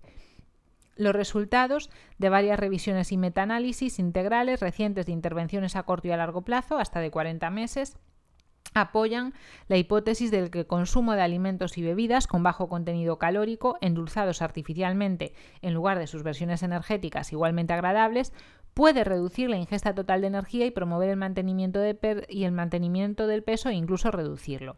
Esto parece principalmente debido a una falta de compensación total por las calorías reemplazadas por edulcorantes y porque las personas tienden a sentirse igualmente saciadas por haber consumido menos calorías siempre que el sabor no se vea afectado. ¿Cómo se come esto? Bien, una cosa que se dice muchas veces, ¿no?, cuando hablamos de bajar el umbral de la palatabilidad, lo del dulce. Claro, si una persona le echa dulce a todo, ¿no? Le echa azúcar a su yogur, a su café con leche, come alimentos dulces, va desarrollando una tolerancia. Y otros alimentos no aprende a que le gusten porque le gustan menos y directamente no lo come solo lo que le gusta. Eso es real. Pero otra cosa que yo no estoy nada de acuerdo con el discurso general es ese odio a los edulcorantes cuando la gente dice es igual comerse una Coca-Cola normal que una cero. Hombre, es la misma mierda. Está claro que deberías de beber agua. Eso todos lo sabemos. Pero perdona, no es igual. O sea, yo conozco gente que ha adelgazado solo porque ha cambiado la Coca-Cola normal por Coca-Cola cero. Obviamente estás tomando mucha menos energía, estás produciendo mucha menos insulina. O sea, eso afecta. Otra cosa es que yo creo que más recomendable sería beber agua en vez de Coca-Cola. Pero que mejor no tomar azúcar. Y la gente que se escandaliza por el cartelito este de azúcar mata, es que vamos a la cola. A la cola de... Yo he visto unos anuncios de... Hay uno que me encanta, que es una galleta de jengibre a la que le falta una pierna y pone: no soy tan dulce como piensas. Cada no sé cuántos segundos o no sé cuántos minutos, no me acuerdo, a una persona le amputan una pierna debido a diabetes. Y esto es verdad. En el Reino Unido, por ejemplo, bueno, que yo sepa, en países que están desarrollados, la primera causa de ceguera es la diabetes, de ceguera, de amputaciones y cosas así. Lo que pasa es que la gente se ríe. Lo cortés no quita lo valiente. Yo no niego que la pobreza, por ejemplo, sea el factor que más determina esto, porque la pobreza va asociado a muchas cosas, a la soledad, a la integración social, a tu capacidad para tener estudios, para acumular conocimientos, para poder utilizarlos, para tus capacidades ejecutivas. O sea, está claro que eso no lo estoy negando, pero el hecho de que la gente le eche azúcar a todo, o miel, o pasta de dátiles, me parece absurdo. ¿Yo estoy a favor del consumo de edulcorantes constantemente? No. Yo, por ejemplo, tengo en casa pues a veces nada y otras veces tengo stevia o eritritol granulados, y hay veces que me apetece muchísimo tomarme algo dulce, pues a lo mejor porque me tengo que quedar leyendo estudios hasta muy tarde y digo, menuda putada no poderme irme a la cama ya y leer, o estar leyendo otra cosa, o estar viendo un programa en la tele o ver una película y me tengo que quedar estudiando hasta tarde. Y me hago pues le echo leche de almendra sin azúcar, un poco de agua, cacao en polvo puro y un poco de stevia. Y yo soy consciente de que lo estoy haciendo para hacerme ese momento un poco más agradable. Entonces, cuando tú lo haces de forma consciente, no pasa nada. El problema, o sea, no es que no pase nada, consecuencias tiene todo a nivel de salud y a nivel biológico. Pero el problema es que la gente lo haga como si estuviese respirando. No, es que todo lo que haces tiene consecuencias. Y lo que tú comes afecta a lo que tú vas a querer comer después. Y afecta a lo que dejas de comer. Entonces, a eso me refiero yo a veces, ¿no? En resumen, cuando un alimento entra en la boca, su sabor proporciona información vital sobre la calidad y aceptabilidad de los nutrientes. Existe un fuerte vínculo entre la calidad del sabor y la palatabilidad. Por ejemplo, agregar ciertos sabores a los alimentos, como dulzor o salinidad, aumenta la palatabilidad, lo que a su vez impulsa la ingesta. Sin embargo, los estudios también han demostrado que aumentar la intensidad del sabor mientras se mantiene la palatabilidad de un alimento puede reducir la ingesta de energía dentro de la comida en un 9%. Esta mayor saciedad podría ser una expresión de la asociación aprendida entre intensidad del sabor y la presencia de nutrientes en los alimentos. A medida que nuestra comprensión del sistema del gusto mejora y se debaten nuevos sabores, como es el caso del sabor de los ácidos grasos, la necesidad de que los investigadores consideren el papel funcional de las cualidades gustativas emergentes en el control a corto plazo de ingesta energética solo aumentará. Lo que habrá que considerar es la variación entre la preferencia de los individuos por diferentes sabores e intensidad de sabor y la delgada línea entre un alimento de sabor fuerte que se considere apetecible o no. Bueno, yo hablaba de la textura. La textura de los alimentos se conceptualiza a través de una variedad de atributos tales como firmeza, textura crujiente, suavidad, cremosidad y grosor. Y al igual que el sabor, la textura es un indicador de la calidad de los alimentos y un importante determinante de la aceptación del consumidor. Consumimos alimentos a diferentes ritmos según su textura. Muchos alimentos sólidos se consumen a unas tasas, mientras que las bebidas líquidas se consumen mucho más rápido. Los alimentos viscosos, masticables y duros se consumen más lentamente y se ingieren constantemente en cantidades más pequeñas que los alimentos y bebidas con características de texturas más suaves. Es importante destacar que estos estudios informan que los participantes se sienten igualmente llenos después de las comidas lentas, más duras, en comparación con las comidas rápidas, más blandas, a pesar de la reducción de la ingesta de energía dentro de la comida del 10 al 30%. O sea, que da igual lo que tú comas, que esté medido con macronutrientes, con lo que sea, tu sensación de saciedad va a variar. Si te lo tragas rápido, porque es un alimento muy fácil de tragar, pues como unas natillas, te va a saciar mucho menos que si es un alimento que tienes que masticar. Por eso, por ejemplo, la diferencia entre masticar frutos secos o tomarse crema de frutos secos. Esta reducción es independiente de la palatabilidad reportada y ocurre con poca o ninguna conciencia cuando las personas comen en respuesta a las texturas servidas, tomando bocados más pequeños y masticando por más tiempo. Además, estos datos destacan que las personas tienden a no compensar el tamaño reducido de la comida más tarde durante el día. Esto concuerda con la evidencia de que la reducción de ingesta de alimentos en respuesta a los alimentos de sabor más fuerte es comparativamente menor que la reducción lograda por las modificaciones de textura, presumiblemente porque los sabores no alteran el tiempo de exposición orosensorial. Es decir, que en parte la textura tiene que ver con que tú, si bebes algo, es como que no te da tiempo, a tu cerebro no le da tiempo a percibir las señales de que ese alimento ha estado dentro de tu boca. Entonces por eso se sacia menos y tiendes a comer más. Una vez aprendidas las creencias sobre el poder saciante superior de los alimentos que se perciben como más espesos y masticables, parecen ser difíciles de cambiar, lo que indica que estas reacciones aprendidas pueden ser particularmente sólidas. De hecho, los alimentos más duros, masticables, espesos y cremosos que se consumen más lentamente tienden a ser más ricos en nutrientes y contienen más proteínas, carbohidratos y fibra que los alimentos de baja viscosidad y las bebidas con un mayor contenido en agua. Estos datos sugieren que agregar texturas más duras, masticables y espesas a los alimentos y bebidas sin aumentar su contenido energético podría mejorar la selección de alimentos y el tamaño de la comida al moderar la tasa de alimentación e informar las decisiones sobre el tipo y cantidad de alimentos seleccionados y consumidos, ¿no? Es como decir que, que podría jugar a nuestro factor beber menos y tomar más texturas sólidas que haya que masticar y ya. Más allá de la selección de alimentos, se ha identificado que la textura de los alimentos tiene un papel importante en el desarrollo de la saciedad y, en particular, el poder saciante superior informado de las calorías sólidas frente a las líquidas. Muchos estudios han informado de que los líquidos consumidos como bebidas no logran reprimir el apetito y la ingesta de energía subsiguiente en la misma medida como versiones semisólidas y sólidas con los mismos nutrientes. Sin embargo, la evidencia de que el mismo líquido era más saciante cuando se consumía lentamente con una cuchara en comparación con beberlo en un vaso, apoya la hipótesis de que el tiempo de exposición orosensorial más prolongado, proporcionado por las texturas de los alimentos, mejora la respuesta de saciedad y los nutrientes ingeridos. A mí eso es algo que me sale natural, que me den un líquido, aunque sea un café con leche, y me gusta mucho, por lo menos, empezar a tomármelo por cucharadas. Aunque sea un líquido, total, o sea, es un café con leche. A mí me gusta tomarme cucharadas y no bebérmelo así de un trago. Y eso pues parece ser que influye mucho, o sea, que no son las calorías que te aporte, que obviamente por lógica los alimentos más nutritivos suelen ser los sólidos, porque lo líquido a priori sería agua y ya está, ¿no? Entonces ahí no hay nutrientes ni energía, pero es que el hecho de que esté poco tiempo en la boca también hace que no se genere, ¿no?, esa sensación de saciedad. A nivel cognitivo, también es posible que los alimentos sólidos y las sopas se experimenten como más saciantes porque se consideran alimentos para la saciedad, mientras que se espera que las bebidas consumidas en el contexto de sed tengan un impacto débil en la saciedad y estas creencias puedan contribuir a respuestas de saciedad más débiles.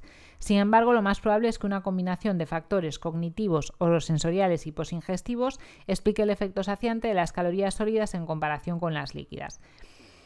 Es decir, que también es como nosotros lo interpretamos, ¿no? Interpretamos que una crema de verduras tiene nutrientes, nos va a saciar y ya solo por eso que pensamos sobre ella nos sacia más que una Coca-Cola que, aunque tenga muchísima energía, interpretamos que es un refresco, que lo tomo para refrescarme, no para nutrirme, entonces pues me tomo el bote entero y pienso que esto no me sacia porque realmente es agua.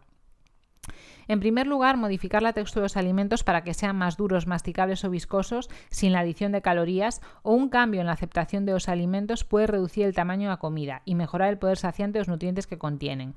Esto ocurre de forma bastante pasiva cuando se consumen alimentos ad libitum. ya que las personas comen más rápido y comen bocados más grandes de alimentos más suaves, a menudo sin darse cuenta. En segundo lugar, las señales de textura tienen una gran capacidad para influir en las creencias de los consumidores sobre los posibles efectos saciantes de un alimento. Dichas creencias son sólidas y pueden afectar a la ingesta de alimentos al informar las decisiones de selección de porciones y aumentar el grado en que se experimenta que un alimento es saciante en el tiempo posterior al consumo. Finalmente, las señales de textura son parcialmente efectivas para optimizar el valor saciante posingestivo de los nutrientes contenidos en estos alimentos cuando aumentan la exposición orosensorial y predicen correctamente los nutrientes que se entregan. En conjunto, esto sugiere que la aplicación de señales de textura relevantes para la saciedad de los alimentos que contienen energía podría ser una estrategia útil para fomentar un mejor control del apetito. Y ya creo que estamos en la última parte. Las señales sensoriales generadas por los alimentos podrían usarse para promover mejores selecciones de alimentos y regular la ingesta de energía al influir en cuánto comemos y cómo lo comemos, más allá de cuánto nos guste un alimento. Pero quizá lo más importante es que la investigación debería evaluar la eficacia a largo plazo de estos hallazgos para comprender realmente cómo los alimentos, las señales sensoriales podrían no sé lo que puse aquí. Las señales sensoriales podrían optimizarse para hacer una contribución significativa a las estrategias para el control de peso. Esto dependerá de los mecanismos que sustentan estos efectos, que son multifacéticos y requieren una mayor aclaración, pero la evidencia hasta la fecha sugiere que estos incluyen características del aprendizaje dietético y la memoria, como las expectativas del consumidor, los comportamientos de procesamiento oral y las respuestas preparatorias de la fase cefálica. A lo largo de todo esto, abordar la naturaleza individual de las preferencias sensoriales y los comportamientos alimentarios será un gran desafío. Las señales sensoriales que están estrechamente relacionadas con la palatabilidad, clasificada de los alimentos como la intensidad del sabor, deberán personalizarse para el individuo y reevaluarse con frecuencia. La efectividad de influencias como dependientes de la palatabilidad, como la introducción de textura que prolonga la tasa de alimentos y la exposición orosensorial, se basará no solo en los estilos de alimentación existentes de un individuo, sino también en una comprensión más clara de la palatabilidad y cómo se representa tanto en el comportamiento como en el cerebro. Sin embargo, lejos de la necesidad de apoyo basado en la evidencia para un papel funcional de las características sensoriales en la promoción del control de peso, el impacto inmediato de este trabajo desde el campo de la ciencia de la nutrición sensorial debería ser el mensaje claro de que las señales sensoriales presentes en este momento del consumo tienen un significado nutricional. Es decir, que esta conclusión me ha parecido una basura, no sé por qué la he pegado ahí. La cuestión es que simplemente que todo lo sensorial influye mucho en qué queremos comer, en cuánto comemos y que lo que yo digo, de estar haciendo recetitas, de fiarte de la influencer de turno, que dijo que cuando contaba macros engordaba y después cuando se puso a hacer pan de no sé cuántos que bajó de peso. Que todo eso hay que cogerlo con pinzas y hay que analizar cada variable por separado, porque depende, si lo que esa persona engordaba porque tenía ansiedad y comía y se daba atracones, pues bien, pero a priori está clarísimo que comer determinados alimentos te va a incitar a comer mucho más que comer otros. Al final es lo que digo, el sentido común no falla. O sea, los culturistas que tienen objetivo de perder grasa y comen brócoli, arroz y pollo, no lo hacen porque sean tontos y les guste sufrir. Lo hacen porque saben que es lo que les va a mantener más saciados, lo que les ayuda a cortar en esa comida, a mantener la saciedad durante horas y a tener adherencia y resultados con ese tipo de alimentación. Si tú te pasas todo el tiempo haciendo galletitas y tal, pues al final vas a acabar comiendo más. O, aunque no comas más, por supuesto vas a tener que utilizar parte de tu fuerza de voluntad para eso. Y de ti depende si quieres emplear tu fuerza de voluntad en otras cosas o si quieres aplicarla en eso, porque infinita no es, ¿no? Entonces todas las cosas habrá que tenerlas en cuenta. Y nada, que espero que os haya aportado algo el vídeo. Siento si el resumen a veces he puesto cosas que no eran tan relevantes, pero bueno, era un estudio muy largo y me quedó así. Os dejaré el enlace para que lo leáis por vuestra cuenta si queréis y ya pues en el siguiente vídeo analizaremos temas más diversos. Haré una caja cuétara pero de temas de nutrición que no os van a engordar ni van a tener un mal impacto metabólico, espero que todo lo contrario, y así vamos variando y no son todos los vídeos tan cargantes. Muchas gracias por vuestro apoyo y que tengáis una feliz semana.